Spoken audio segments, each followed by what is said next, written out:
भरोसा किसी भी रिश्ते की नींव होती है।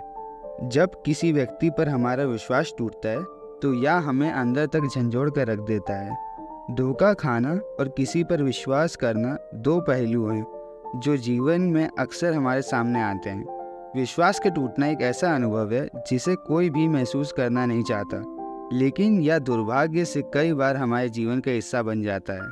आज हम इस बात को जानेंगे कि कैसे उन लोगों की पहचान कर सकते हैं जो हमें धोखा दे सकते हैं या जो पूरी तरह से ईमानदार नहीं होते हैं। हम उनके आचरण, बोलचाल और मानसिकता के आधार पर यह जानने की कोशिश करेंगे कि वे कौन से संकेत हैं जिनसे हम समझ सकते हैं कि सामने वाला व्यक्ति कितना भरोसेमंद है। धोखेबाज या बेईमान व्यक्ति की पहचान कैसे करें? पहला, बातचीत में झूठ। हर किसी ने कभी न कभी झूठ बोला है, लेकिन बेईमान लोग इसे आदत बना लेते हैं। उनका झूठ अक्सर छोटे छोटे मामले से शुरू होकर बड़ी बड़ी बातों तक पहुंच जाता है। बेईमान व्यक्ति बात करने से पहले कई बार सोचते हैं क्या कहना है। उनके वाक्य अनावश्यक रूप से लंबे होते हैं या वे सवालों का जवाब सीधा नहीं देते हैं। उदाहरण के लिए, जब आप उनसे एक साधारण सवाल पूछते हैं जैसे क्या आपने यह काम किया है, तो वह सीधा हाँ या ना में जवाब देने के बजाय बहाना बनाते हैं। ये सवाल का उत्तर देने से बचते हैं। अक्सर बेईमान व्यक्ति अपनी बातों में उलझ जाते हैं। उनकी द्वारा बताई गई घटना में समय और तिथियां मेल नहीं होती। उनके द्वारा दी गई जानकारी अलग अलग लोगों से अलग अलग होती है, जो उनके झूठ को उजागर करती है। दूसरा, आंखों से संपर्क। कहते हैं कि आंखें दिल का आईना होती हैं। जब कोई व्यक्ति झूठ बोलता है तो उसकी आंखें अक्सर उसे धोखा दे देती हैं। बेईमान लोग आमतौर पर आंखों में आंखें डालकर बात नहीं करते हैं। उनकी नज़र इधर उधर भटकती रहती है। यह एक संकेत हो सकता है कि वह कुछ छुपाने की कोशिश कर रहे हैं। जब आप सीधे किसी से बात करते हैं और वो व्यक्ति नज़र चुराता है तो यह संकेत हो सकता है कि वह सच्चाई से बच रहा है। तीसरा, गुप्त बातें। सच्चे और ईमानदार व्यक्ति की पहचान यह होती है कि वह अपने जीवन में पारदर्शिता बनाए रखता है। इसके विपरीत जो लोग बेईमान होते हैं वो अपने जीवन में बहुत सी बातें छुपाते हैं। ऐसे लोग अपनी व्यक्तिगत जानकारी साझा करने से बचते हैं। वे आपके सवालों का जवाब देने में हिचकिचाते हैं या टालमटोल करते हैं। अगर आप उनसे कुछ जानने की कोशिश कर रहे हैं तो अक्सर वो बहाना बनाकर आपकी बातों को टाल देते हैं। बेईमान व्यक्ति अक्सर अपने कार्यों को गुप्त रखते हैं। वे किसी को बिना बताए काम करते हैं और जब उन पर सवाल उठता है तो वो सफाई देने में असमर्थ होते हैं। चौथा, आचरण में असमानता। जब कोई व्यक्ति सच्चा होता है तो उसके आचरण में स्थिरता होती है। इसके विपरीत बेईमान लोग अपने आचरण में असमानता दिखाते हैं।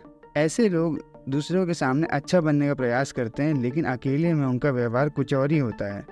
वे अपनी असली भावनाएं और विचारों को छुपाने की कोशिश करते हैं।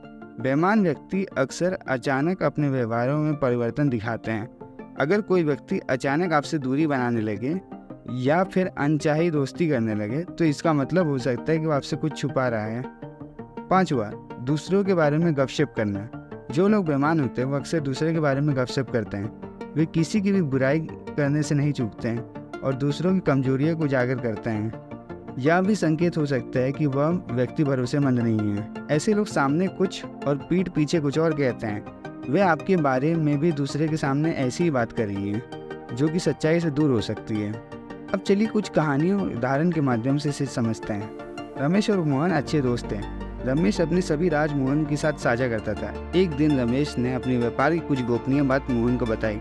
मोहन ने उन बातों का गलत इस्तेमाल किया और रमेश के व्यापार को नुकसान पहुंचाया। जब रमेश को उसका पता चला तो उसने मोहन से इस बारे में पूछा, लेकिन मोहन ने इसका साफ इनकार कर दिया। क्या हुआ था? जब रमेश ने अपने पुराने अनुभव को याद किया तो उसे पता चला कि मोहन ने कभी उसे आंखों में देख कर बात नहीं की थी। उसने हमेशा रमेश की बातों का गोलमोल जवाब दिया और उसका व्यवहार में कभी स्थिरता नहीं थी। यह कहानी हमें यह सिखाती है कि हमें हमेशा किसी व्यक्ति के व्यवहार पर ध्यान देना चाहिए, खासकर तब जब हम उसे कुछ खास बताते हैं।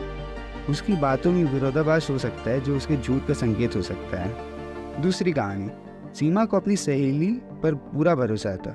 वह अपने सभी निजी बातें उसे बताती थी, लेकिन एक दिन सीमा को पता चला कि उसकी सहेली ने उसकी सभी दोस्तों को उसकी गोपनीय बातें बता दी। सीमा बहुत दुखी हुई और उसने उससे इस बारे में पूछा। उसकी सहेली ने कहा कि उसने ऐसा सिर्फ इसलिए किया क्योंकि वह चाहती थी कि लोग उसे समझें। आखिर गलती कहाँ हुई थी? सीमा ने ध्यान दिया कि उसकी सहेली अक्सर दूसरों के बारे में गपशप करती थी और उनकी बुराइयां करती थी। वह कभी किसी के बारे में अच्छी बातें नहीं करती थी। सीख, इस घटना से सीमा ने यह सीखा कि जो लोग दूसरे के बारे में बुराइयां करते हैं वे कभी सच्चे दोस्त नहीं हो सकते हैं। ऐसे लोग आपके बारे में भी दूसरों से गलत बात करेंगे। तो आखिर लोग धोखा क्यों देते हैं? पहला, स्वार्थ। कई बार लोग अपने स्वार्थ के कारण दूसरों को धोखा देते हैं। वे अपनी ज़रूरतों को पूरा करने के लिए किसी भी हद तक जा सकते हैं। ऐसे लोग दूसरों से लाभ उठाने के लिए उनके साथ धोखेबाजी करते हैं। उन्हें इस बात की परवाह नहीं होती कि उनके धोखे से दूसरे को कितनी तकलीफ हो सकती है। कुछ लोग अपने स्वार्थ उद्देश्यों के लिए दूसरों का इस्तेमाल करते हैं। उदाहरण के लिए, कोई व्यक्ति अपने करियर में आगे बढ़ने के लिए किसी का विश्वास तोड़ सकता है। दूसरा, अविश्वास। जब किसी व्यक्ति को अपने आप पर भरोसा नहीं होता तो वह दूसरों पर भी विश्वास नहीं कर पाता।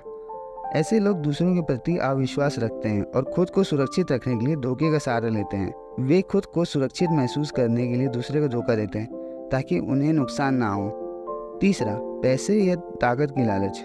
कई बार लोग पैसे या ताकत की लालच में दूसरे को धोखा देते हैं। लालच एक ऐसा तत्व है जो किसी भी इंसान को किसी भी हद तक ले जा सकता है। पैसे की चाहत या ताकत की भूख उन्हें बेईमानी करने के लिए प्रेरित करती है।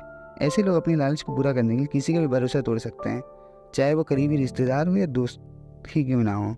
चौथा, बदला। कभी कभी लोग बदले की भावना से प्रेरित होकर धोखा देते हैं। यदि उन्हें लगता है कि किसी ने उनके साथ गलत किया है तो वह उस व्यक्ति को नुकसान पहुंचाने के लिए धोखे का सहारा लेते हैं। ऐसे लोग अपने मन में बदले की आग को जलाए रखते हैं और सही समय का इंतजार करते हैं ताकि वह उस व्यक्ति को चोट पहुंचा सके जिसने उन्हें दुखी किया था। तो अब इससे बचे कैसे? पहला, सावधानी बरतें। किसी भी व्यक्ति पर आंख बंद करके विश्वास ना करें। नए लोगों से सतर्क रहें। किसी भी नए व्यक्ति से दोस्ती करने से पहले उसके बारे में पूरी तरह से जानकारी लें। यह जानना जरूरी है कि वह व्यक्ति क्या सोचता है और उसका आचरण कैसा है। कोई भी महत्वपूर्ण निर्णय लेने से पहले उस पर गहराई से सोचें। किसी की कहने मात्र से कोई बड़ा कदम ना उठाएं। स्पष्ट संवाद। यदि आपको किसी व्यक्ति के बारे में शक हो रहा है तो उससे सीधे बात करें और अपने संदेह को स्पष्ट करें। अगर आपको किसी के बारे में कुछ समझ में नहीं आ रहा है तो सवाल पूछें। इससे उसकी नीयत को आप समझ सकेंगे। तीसरा, अपने सर्कल का ध्यान रखें। यह देखना बहुत जरूरी है कि लोग आपके सामने और पीठ पीछे कैसे व्यवहार कर रहे हैं। किसी भी व्यक्ति पर आवश्यकता से अधिक भरोसा ना करें। जब आप पूरी तरह से संतुष्ट ना हो तब तक किसी से अपनी व्यक्तिगत जीवन के बारे में बात ना करें। चौथा, अपना खुद का मूल्य जानें। अपने आत्म मूल्य को समझें और किसी के दबाव में ना आएं। अगर कोई व्यक्ति आपको धोखा दे रहा है तो यह सोचें कि आप ऐसे व्यक्ति के साथ रहना ही क्यों चाहते हैं। अपने आत्मसम्मान को प्राथमिकता दें और उस व्यक्ति से अपना पीछे छुड़ाएं। किसी के झूठ या धोखा के सामने झुकने के बजाय स्वाभिमान के साथ खड़े हों और खुद पर विश्वास रखें और सही फैसले लें। जीवन में धोखा खाना एक बहुत कड़वा अनुभव होता है, लेकिन यह हमें सिखाता है कि हमें किस पर भरोसा करना चाहिए और किस पर नहीं। जिन संकेतों की हमने चर्चा की है वे आपको यह समझने में मदद करेंगे कौन व्यक्ति ईमानदार है और कौन नहीं। भरोसेमंद रिश्ते को बनाए रखना एक कला है और यह समझना कि कौन सच्चा है और कौन झूठा इस कला का एक महत्वपूर्ण हिस्सा है। अगर आप इन बातों को ध्यान रखेंगे तो आप अपने जीवन में आने वाली चुनौतियों से न केवल बच सकेंगे बल्कि अपने आत्मसम्मान को भी बनाए रख सकेंगे। अगर आपको यह वीडियो पसंद आई हो या इसने कोई भी जानकारी आपको दी हो जो आपको पसंद आई हो तो हमारी वीडियो को लाइक जरूर कीजिएगा और सब्सक्राइब करना मत भूलिएगा। धन्यवाद।